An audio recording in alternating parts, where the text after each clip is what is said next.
Hello, आज हम लोग देखेंगे भारत के राष्ट्रपति के बारे में। भारत के राष्ट्रपति से संबंधित कौन-कौन से प्रश्न उठते हैं और किस प्रकार के उठते हैं। तो टॉपिक पे आते हैं। हमें पता है कि देखिए भारत का एक राष्ट्रपति होता है, उसके अंदर जो होती हैं आपकी लोकसभा और राज्यसभा यानी तीनों मिलके हमारी क्या बनाती हैं, पूरी हमारी राज्य व्यवस्था का निर्माण करती हैं, ठीक है? अगर हम बोलें तो इनको तीनों को मिला के हम संसद कह सकते हैं। तो संसद के 3 अंग होते हैं राष्ट्रपति, लोकसभा और राज्यसभा। तो यहाँ पर हम सिर्फ राष्ट्रपति चर्चा भी करेंगे, ठीक है? कहता है भारत का राष्ट्रपति किस देश की सामग्री की तरह राज्य का प्रमुख होता है? तो भारत का जो राष्ट्रपति होता है, ये ब्रिटेन की सामग्री यानी ब्रिटेन की जो रानी या राजा होता है, उसकी तरह के हमारे यहाँ राष्ट्रपति होता है। क्योंकि ये आपका औपचारिक प्रधान होता है, वास्तविक प्रधान नहीं होता है, तो ये देश का औपचारिक प्रधान होता है। कहता है भारत का राष्ट्रपति से क्या तात्पर्य है? भारत का जो राष्ट्रपति वो राज्य का यानी देश का औपचारिक प्रधान होता है। और वास्तविक प्रधान कौन होता है? तो वास्तविक जो होता है वो होता है भारत का प्रधानमंत्री। कहता है संघ की वास्तविक कार्यपालिका शक्ति किसमें निहित होती है? तो संघ की जो वास्तविक कार्यपालक शक्ति होती है वो संघ मंत्रिमंडल में निहित होती है, जिसका प्रधान कौन होता है? प्रधानमंत्री होता है। ब्रिटेन की सामग्री का पद किस प्रकार का है? तो ब्रिटेन की सामग्री यानी जो राजा रानी का पद होता है वो वंशानुगत होता है।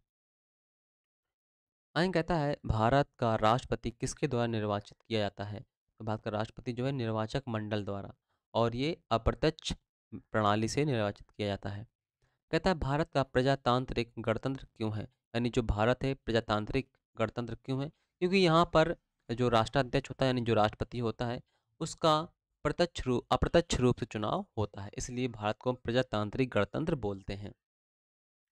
राष्ट्रपति के पद का उपबंध संविधान के कौन से अनुच्छेद में? तो अनुच्छेद 52 में है। राष्ट्रपति पद के लिए योग्यताओं का उपबंध कौन से अनुच्छेद में? तो अनुच्छेद 58 में कहा गया है। राष्ट्रपति होने के लिए कितनी उम्र होनी चाहिए? तो न्यूनतम आपकी 35 वर्ष होनी चाहिए, और लोकसभा का सदस्य चुने जाने योग्य होना चाहिए। एक और योग्यता है राष्ट्रपति पद के लिए उम्मीदवार की आवश्यकता शर्त क्या है? वो लोकसभा सदस्य का निर्वाचित होने की योग्यता रखता हो। जबकि लोकसभा पद के लिए न्यूनतम आयु कितनी है? 25 वर्ष है, ठीक है? कहता है क्या राष्ट्रपति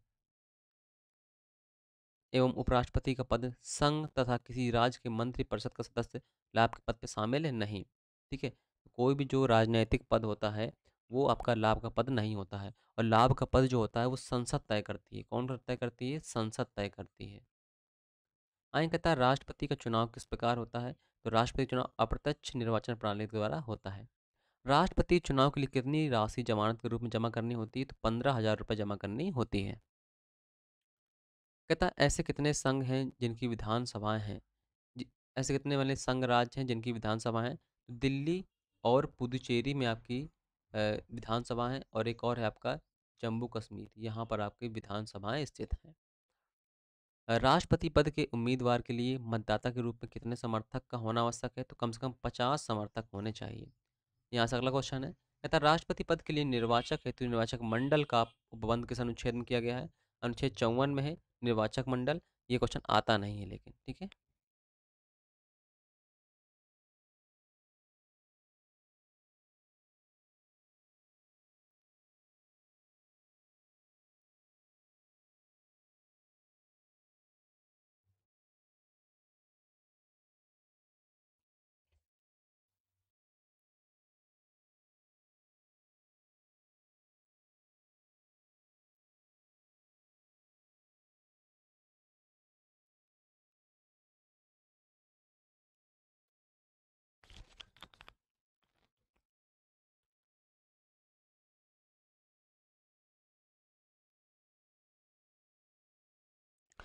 आगे कहता है राष्ट्रपति पद के निर्वाचन में निर्वाचक मंडल में कौन कौन शामिल होते हैं?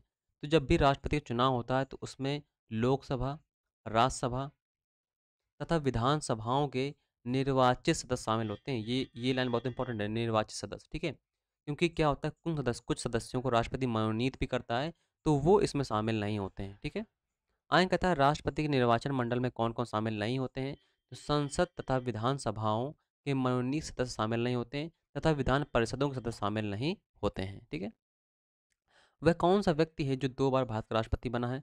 तो एकमात्र हैं सिर्फ राजेंद्र प्रसाद हैं। और सबसे अधिक समय तक यही बने रहे हैं। आगे कहता है संघ राज्य क्षेत्र में की संख्या कितनी है जिनकी विधानसभाओं के सदस्य राष्ट्रपति के निर्वाचन में मतदान देते हैं? तो वो 2 नहीं 3 हैं। दिल्ली, पुदुचेरी और जम्मू कश्मीर, ठीक है? आगे कहता है किस संविधान संशोधन में यह उल्लेख किया गया कि संघ राज्य क्षेत्रों की विधान सभाओं के निर्वाचित सदस्यों को भी राष्ट्रपति निर्वाचक मंडल में शामिल किया गया? तो 70वें संविधान संशोधन के तहत शामिल किया गया था। राष्ट्रपति के निर्वाचन की पद्धति के संबंध में प्रावधान किस अनुच्छेद में है? तो निर्वाचन की जो पद्धति है वो अनुच्छेद 55 में दी गई है। राष्ट्रपति के निर्वाचन में विधानसभा सदस्यों के मतों का मूल्य किस आधार पर निकाला जाता है? तो ये निकाला जाता है वहाँ की कुल जनसंख्या के आधार पर निकाला जाता है, ठीक है? क्योंकि जहाँ पर जितनी जनसंख्या अधिक होगी तो वहाँ पर उस मत का मूल्य उतना ही अधिक होता है। राष्ट्रपति के निर्वाचन की पद्धति कौन सी है? तो एकल संक्रमणी गुप्त मतदान पद्धति। ये बहुत इंपॉर्टेंट क्वेश्चन है, ये कई बार एग्जाम में आया है। कहता है विधानसभाओं के निर्वाचित सदस्यों के मतों का निर्धारण किस आधार पर किया जाता है? तो ये भी आपका जो निर्धारण होता है अनुपातिक प्रतिनिधित्व प्रणाली के द्वारा किया जाता है।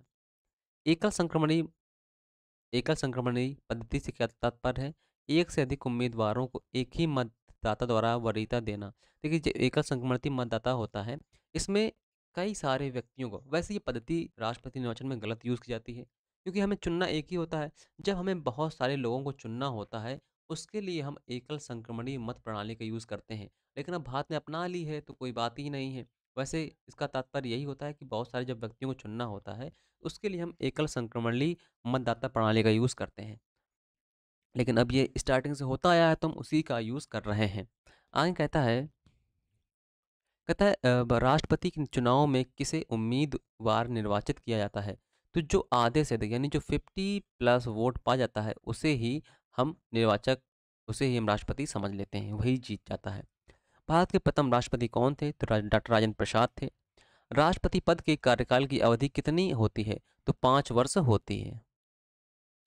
डॉक्टर राजेंद्र प्रसाद को पहली बार राष्ट्रपति किस सभा के द्वारा चुना गया? तो संविधान सभा के द्वारा चुना गया था। डॉक्टर राजेंद्र प्रसाद पहली बार राष्ट्रपति कब चुने गए? तो 24 जनवरी 1950 को चुने गए थे। कहता है राष्ट्रपति पद के लिए प्रथम निर्वाचन कब हुआ? तो 1952 में पहली बार निर्वाचन हुआ था।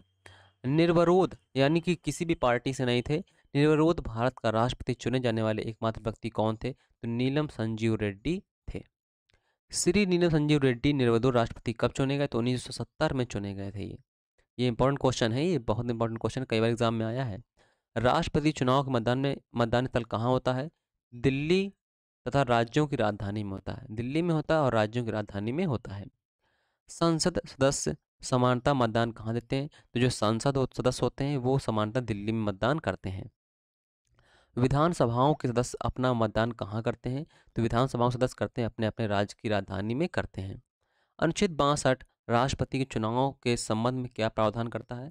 तो निर्धारित समय के अकॉर्डिंग राष्ट्रपति का चुनाव जाना करवाना आवश्यक होता है, ये कहता है अनुच्छेद 62। क्या नए राष्ट्रपति का चुनाव निवृत्तम राष्ट्रपति के कार्यकाल की समाप्ति से पूर्व हो जाना चाहिए? हाँ। जैसे क्या होता है, जिस मान लीजिए राष्ट्रपति पद पर अभी हैं 5 साल के लिए, अब 5 साल पूरे होने में 6 महीने बाकी हैं, तो 6 महीने पहले ही नए राष्ट्रपति का चुनाव प्रारंभ हो जाता है ताकि राष्ट्रपति का पद खाली ना होने पाए, यानी अगर वो पद से हटे तो तुरंत नया राष्ट्रपति आ जाए, ठीक है? कहता है राष्ट्रपति निर्वाचन के विवादों को सुनने की उच्चतम न्यायालय की शक्ति किस अनुच्छेद में है? अनुच्छेद 71 में, लेकिन ये क्वेश्चन नहीं आता है, ठीक है? ये क्वेश्चन नहीं आता है। किसी व्यक्ति को दोबारा राष्ट्रपति चुने जाने का प्रावधान किस अनुच्छेद में निहित है? तो ये अनुच्छेद 57 में निहित है। दोबारा वो निर्वाचित हो सकता है। भारत में राष्ट्रपति कितने बार निर्वाचित हो सकता है, लेकिन कोई खड़ा ही नहीं होता, एक ही बार बनता है फिर वो नहीं बनता है, क्योंकि एक दो राष्ट्रपति का निधन हो चुका है दोबारा कार्यकाल के दौरान, इसीलिए कोई नहीं लड़ता है। कहता है यदि उच्चतम न्यायालय ने किसी राष्ट्रपति के निर्वाचन को अवैध घोषित कर दिया तो ये किस प्रकार का कार्य कहलाएगा? ये विधिमान्य कार्य कहलाएगा, ठीक है? देखिए उच्चतम न्यायालय ने किसी राष्ट्रपति के निर्वाचन को अवैध घोषित कर दिया है तो वह ये विधिमान्य कार्य तो है, लेकिन अगर वह राष्ट्रपति बन गया है और उसने कोई कार्य कर दिया है तब वो अवैध नहीं होगा, वो का किया गया कार्य वैध ही माना जाएगा, ठीक है? आगे कहता है प्रथम कार्यकारी राष्ट्रपति कौन थे? तो प्रथम कार्यकारी राष्ट्रपति वीवी गिरी थे। कोई व्यक्ति अधिकतम कितनी बार राष्ट्रपति हो सकता है? तो कोई संख्या नहीं है संविधान में, ठीक है? कितनी बार भी लड़ सकता है वो चुनाव। आइन कहता है राष्ट्रपति पद के लिए सर्वाधिक बार चुनाव लड़ने वाले चौधरी हरिराम कितनी बार प्रत्याशी रहे? तो 5 बार प्रत्याशी रह चुके हैं, लेकिन जीते एक भी बार नहीं है। ऐसे दो कौन से राष्ट्रपति रहे जिनकी कार्यकाल के दौरान मृत्यु हो गई? तो डॉक्टर जाकिर हुसैन और फरुखुद्दीन अली अहमद, इनकी कार्यकाल के दौरान ही मृत्यु हो गई थी। राष्ट्रपति की पद की शपथ का प्रावधान किस अनुच्छेद में उपबंधित है? तो अनुच्छेद 60 में है। देखिए, राष्ट्रपति का जो पद की शपथ है ना, वो अनुच्छेद 60 में है, जबकि अनुसूची जो 3 है उसमें सभी पदाधिकारियों की शपथ का उल्लेख है, लेकिन भारत के राष्ट्रपति के पद का शपथ का उल्लेख उसमें नहीं है। ये बात ध्यान रखिएगा। राष्ट्रपति को शपथ कौन दिलाता है? तो भारत का मुख्य न्यायाधीश भारत के राष्ट्रपति को शपथ दिलाता है। आइन कहता है भारत के मुख्य न्यायाधीश की अनुपस्थिति में राष्ट्रपति को शपथ कौन दिलाएगा? तो उच्चतम न्यायालय का वरिष्ठतम न्यायाधीश दिलाएगा। राष्ट्रपति अपना त्याग पत्र किसे देता है? तो राष्ट्रपति जो होता है अपना त्याग पत्र उपराष्ट्रपति को देता है। राष्ट्रपति की पदावधि का उपबंध किस अनुच्छेद में है? तो अनुच्छेद 56 में है। इसकी कार्यकाल कितने वर्ष तक का रहेगा? मतलब कि राष्ट्रपति 5 वर्ष की अवधि के पहले किस प्रकार पदमुक्त हो सकता है? तो त्याग पत्र देने के कारण, उसकी मृत्यु हो जाने के कारण, ठीक है, या फिर उस पर महाभियोग लग जाए तो पदमुक्त हो जाता है। राष्ट्रपति को उसके पद से किस तरह से हटाया जा सकता है? तो महाभियोग के द्वारा ही हटाया जा सकता है। और महाभियोग जो होती है संसद के लोकसभा से या राज्यसभा से किसी भी सदन से इसका महाभियोग प्रारंभ किया जा सकता है। राष्ट्रपति को महाभियोग द्वारा हटाए जाने का आधार क्या है? राष्ट्रपति पर महाभियोग तभी लागू होता है जब उसने संविधान का कहीं उल्लंघन किया हो। इसीलिए राष्ट्रपति कोई जो होता है अपने मन से कोई काम नहीं करता है, वो सब मंत्रिपरिषद से पूछ के ही काम करता है। महाभियोग को पास करने की शक्ति किसके पास होती है? तो संसद के पास। ठीक है, संसद के दोनों सदन आपके लोकसभा और राज्यसभा जब दोनों पारित करते हैं तभी महाभियोग पारित माना जाता है। कहता अब तक कितनी बार भारत का मुख्य न्यायाधीश राष्ट्रपति के रूप में कार्य कर चुका है? तो सिर्फ एक बार किया है। एक बार आपके मुख्य न्यायाधीश जो थे उन्होंने राष्ट्रपति के रूप में कार्य किया था, क्योंकि उस समय ना ही उपराष्ट्रपति थे ना ही कोई राष्ट्रपति थे। राष्ट्रपति के पद की आकस्मिक रिक्ति या उसकी अनुपस्थिति में राष्ट्रपति के कार्यों का निर्वहन कौन करता है? तब उपराष्ट्रपति करता है। अगर राष्ट्रपति नहीं तो उसका कार्य कौन करेगा? उपराष्ट्रपति करेगा। राष्ट्रपति एवं उपराष्ट्रपति दोनों की अनुपस्थिति में तब कौन काम करेगा? तो भारत का जो मुख्य न्यायाधीश सीजेआई जो होता है वो काम करता है। और कार्यवाहक राष्ट्रपति के रूप में एकमात्र कार्य करने वाले मुख्य न्यायाधीश कौन थे? न्यायमूर्ति मोहम्मद हियादुल्ला। ये एकमात्र मुख्य न्यायाधीश थे जो राष्ट्रपति के रूप में कार्य कर चुके हैं। अभी तक कोई नहीं हुए। इन्होंने काम कब से कब तक किया था? तो कार्यवाहक राष्ट्रपति न्यायमूर्ति मोहम्मद हियादुल्ला का कार्यकाल कब से कब तक रहा? तो 20 जुलाई 1969 से 24 अगस्त 1969 तक रहा था। कार्यकारी राष्ट्रपति के रूप में काम करने वाले भारत के उपराष्ट्रपतियों के नाम बताइए। कौन कौन से कार्य किए? तो वीवी गिरी ने काम किया है, बीडी जत्ती ने काम किया और मोहम्मद हियादुल्ला ने काम किया है। तथा राष्ट्रपति के वेतन भत्ते सुविधाएं किस अनुसूची में उल्लिखित हैं? तो अनुसूची 2 में उल्लिखित हैं। सभी जो पदाधिकारी हैं उनके वेतन भत्ते अनुसूची 2 में ही शामिल हैं। राष्ट्रपति का वेतन भत्ता सुविधाएं का विनिमय करने की शक्ति किसको है? तो संसद इनके वेतन को घटा बढ़ा सकती है। ठीक है, कहता है वर्तमान में राष्ट्रपति का वेतन कितना है? तो वेतन राष्ट्रपति कितना है? 5 लाख रुपए प्रति माह है। राष्ट्रपति को पद से हटाने के लिए महाभियोग की प्रक्रिया कौन से अनुच्छेद में? तो अनुच्छेद 61 में है। राष्ट्रपति पर महाभियोग लगाने का संकल्प कहाँ पर पेश किया जा सकता है? तो संसद में, संसद के किसी भी सदन में पहले पेश किया जा सकता है।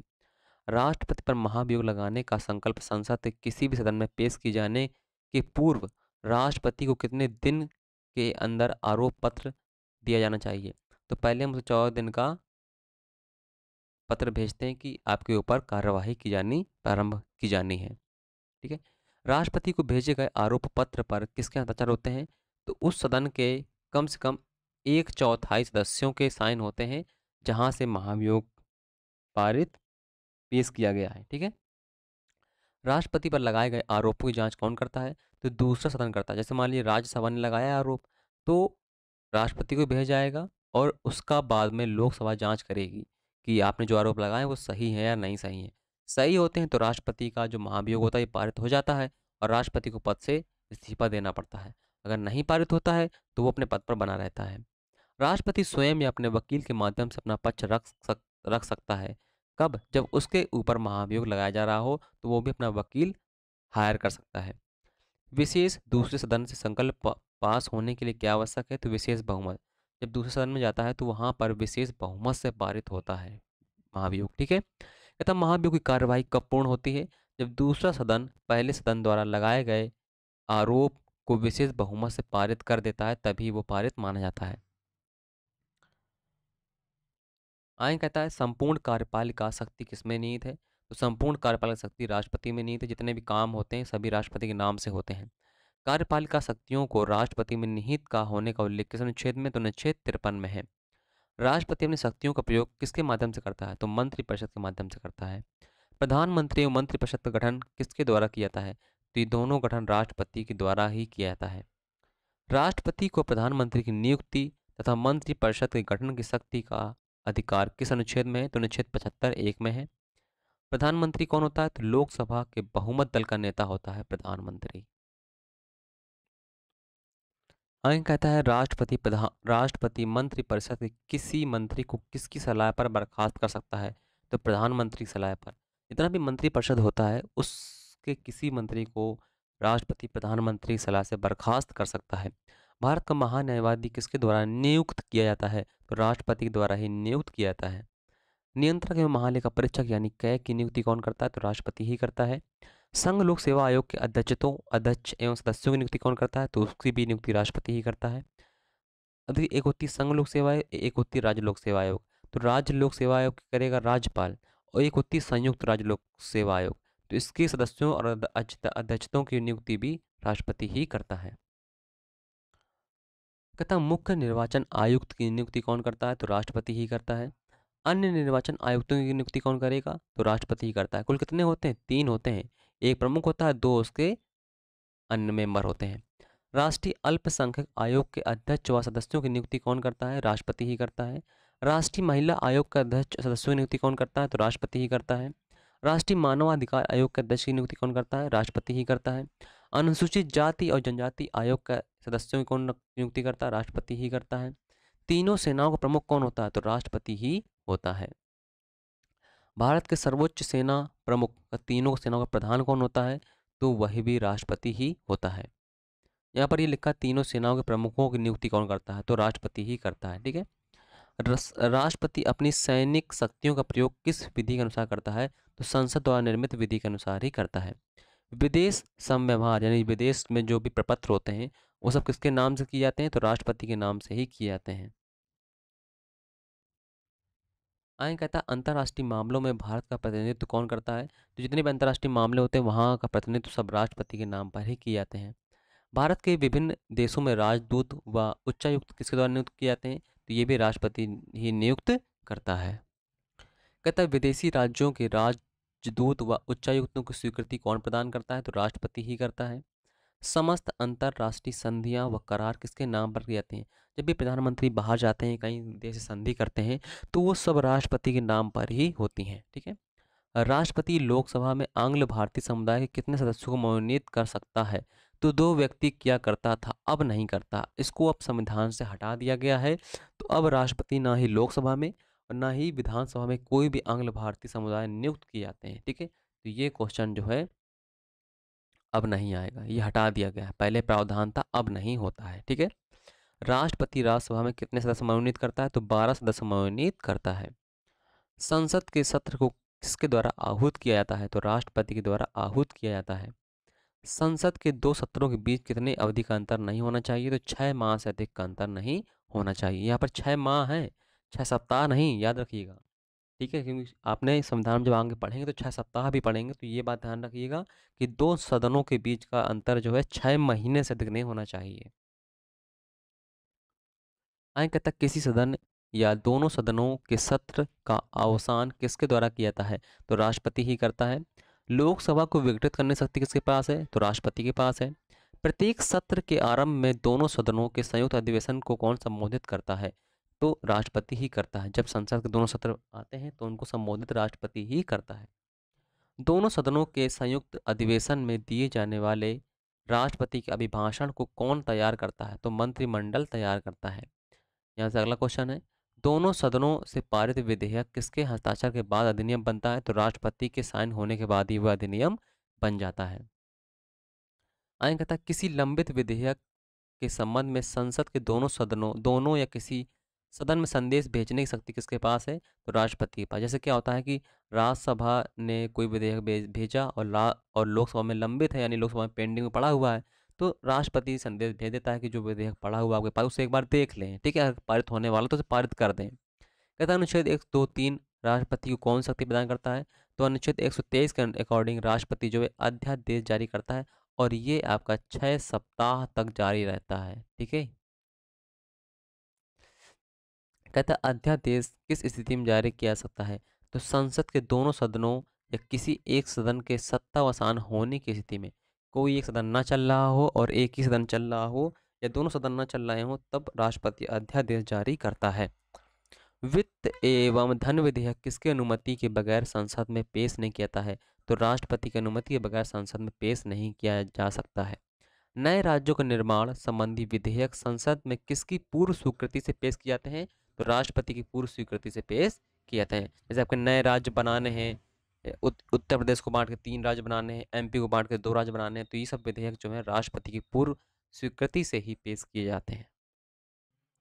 कहता है राज्यपाल द्वारा अनुरक्षित किए गए राज्य विधानमंडलों के विधेयक के संबंध में कौन विचार करता है? तो राष्ट्रपति करता है। जैसे मान लीजिए क्या होता है, राज्य का कोई विधानमंडल है, उसने कोई ऐसा विधेयक बना दिया है जो संविधान के नियमों को कम करता है या मूल अधिकार कम करता है, तो राज्यपाल जो होता है उस विधेयक को अपने पास रख लेता है और वो भेज देता है राष्ट्रपति के पास। तो उनसे पूछता है कि यार क्या ये विधेयक पारित कर दिया जाए? अगर राष्ट्रपति पारित कर देता है तो राज्यपाल भी पारित कर देता है, ठीक है।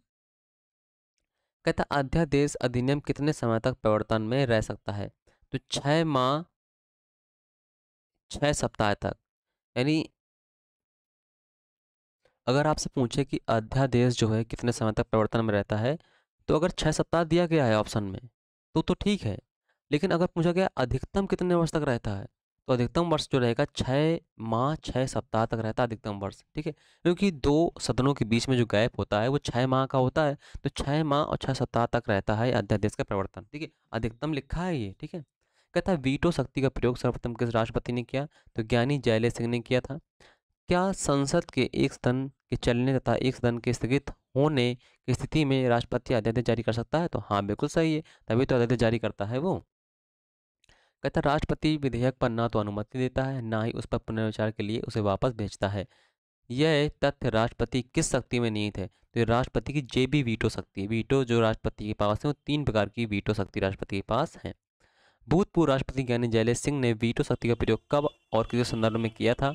तो 1986 के डाक संशोधन के संदर्भ में किया था सबसे पहली बार। कहता संसद द्वारा पास विधेयक को राष्ट्रपति द्वारा एक बार वापस करना राष्ट्रपति का कौन सा अधिकार है? ये निलंबनकारी वीटो है। वित्त आयोग गठन कौन करता है? तो राष्ट्रपति करता है अनुच्छेद 280 के तहत। उच्चतम न्यायालय तथा उच्च न्यायालयों के न्यायाधीशों की नियुक्ति किसके द्वारा की जाती है? तो राष्ट्रपति ही करता है। किस अनुच्छेद के अंतर्गत राष्ट्रपति को क्षमादान, दंड के निलंबन, परिहार या लघुकरण करने की शक्ति प्रदान है? तो अनुच्छेद 72 के तहत, ठीक है। राष्ट्रपति की किसी दंडादेश के निलंबन, परिहार या लघुकरण की शक्ति की सीमा कहाँ तक सीमित है? तो संघ कार्यपालिका शक्ति के विस्तार की सीमा में दिए गए दंड तक, यानी जहाँ तक संघ की कार्यपालिका उसने उसे शक्ति दी है वहाँ तक ही राष्ट्रपति कर सकता है। ऐसा क्वेश्चन नहीं आता है लेकिन। राष्ट्रपति को किस मामले में मृत्युदंड को क्षमा करने शक्ति प्राप्त है? तो सभी मामलों में प्राप्त है, ठीक है। अगर अगर कोई आर्मी वाला है तो वो राष्ट्रपति उसे नहीं कर सकता है। जो आर्मी वाला होता है उसमें राष्ट्रपति कर सकता है, राज्यपाल नहीं कर सकता है, ठीक है। ये बात ध्यान रखिएगा। तो सभी मामलों में राष्ट्रपति को प्राप्त है, जबकि राज्यपाल को कम प्राप्त होती हैं शक्तियाँ। सेना न्यायालय द्वारा दिए गए दंड के मामले में क्षमा, दोषित के निलंबन, परिहार या लघुकरण की शक्ति किसे प्राप्त है? तो राष्ट्रपति। राष्ट्रपति और ये शक्तियाँ प्राप्त होती हैं जबकि राज्यपाल को कम होती हैं, ठीक है। कहता है प्रतिलंबन या निलंबन से क्या तात्पर्य है? तो विहित दंड को स्थायी स्थगन, यानी जो उसको दंड मिला है दोषी को, तो उसका स्थायी रूप से बंद कर देता है, अब उसे दंड नहीं दिया जाता है। परिहार का मतलब क्या है? परिहार का मतलब होता है दंड की प्रकृति में परिवर्तन किए बिना दंड की मात्रा में कम करना। यानी कि जैसे मान लो इसे 10 साल की सज़ा दी गई है, 10 साल की सज़ा दी गई है ना, तो सज़ा आपकी वही रहेगी, लेकिन इसमें आपका प्रकृति में परिवर्तन नहीं करेगा, वो आपका मात्रा में परिवर्तन कर देगा। यानी 10 साल की सज़ा आपको वही 6 वर्ष की, ठीक है। तो ये लघुकरण का मतलब क्या है? दंड की प्रकृति में परिवर्तन, यानी आपको अगर सजा दी गई है कि उम्र कैद की, तो उम्र कैद से हटाकर आपको 10 साल की सजा दे दी जाएगी। ठीक है, तो दंड की प्रकृति में परिवर्तन, सॉरी, दंड की प्रकृति में परिवर्तन यहाँ पर किया गया है। तो जैसे मान लो आपको दंड दिया गया है, आपको दंड दिया गया है आपका प्रकृति में, जैसे मान लीजिए आपको फांसी की सज़ा मिली है किसी को, ठीक है, फांसी सज़ा मिली है, तो फांसी से हटाकर उसे 5 साल की या 10 साल की सज़ा दे दी जाती, तो ये दंड की प्रकृति में परिवर्तन हो गया। कहता है राष्ट्रपति को उच्चतम न्यायालय से परामर्श लेने की शक्ति कौन सा अनुच्छेद में प्राप्त है? तो अनुच्छेद 143 के तहत जो राष्ट्रपति है वो उच्चतम न्यायालय से परामर्श ले सकता है, और राष्ट्रपति परामर्श को मानने के लिए बाध्य नहीं है, जबकि कुछ मामलों पर बाध्य है। जैसे मान लीजिए क्या होता है, संविधान के प्रारंभ वाली अगर कोई चीज़ें हैं तो उन पर राष्ट्रपति बाध्य होता है। ठीक है, कहता है राष्ट्रपति को राष्ट्रीय आपात घोषित करने की शक्ति कौन सा अनुच्छेद के तहत प्राप्त है? तो अनुच्छेद 352 के तहत। राज्यों में आपातकाल घोषित करने की शक्ति किसके पास है? तो राष्ट्रपति के पास है। राज्यों में राष्ट्रपति शासन का उपबंध किस अनुच्छेद में है? तो 356 में है। इसे हम बोलते हैं राष्ट्रपति शासन। राष्ट्रपति को मंत्रिपरिषद की सलाह पर कार्य करने का प्रावधान किस अनुच्छेद में? तो अनुच्छेद 74(1) में है। यहाँ पर आप देख पा रहे हैं कि मिशन ग्रीन इंडिया के तहत जो हमारे पर्यावरण है उसको संरक्षित करना है, और इसमें आपको आपकी भागीदारी भी होगी तो और अच्छा रहेगा, क्योंकि पेड़ लगाना है कोई बुरी बात नहीं है, लेकिन पेड़ को बचाए रखना ये एक बहुत अच्छी बात है ना। तो यहाँ पर आपका योगदान जो होगा तो वो पर्यावरण के प्रति एक सहज कार्य होगा। तो इसके तहत आपको सिर्फ पेड़ लगाने हैं, और उसकी फ़ोटो खींचकर आप जो टेलीग्राम चैनल बना हुआ है इनका, वहाँ पर आप भेज सकते हैं। ठीक है, तो इस वीडियो में इतना ही, मिलते हैं नेक्स्ट वीडियो में। Thank you, tata, bye bye.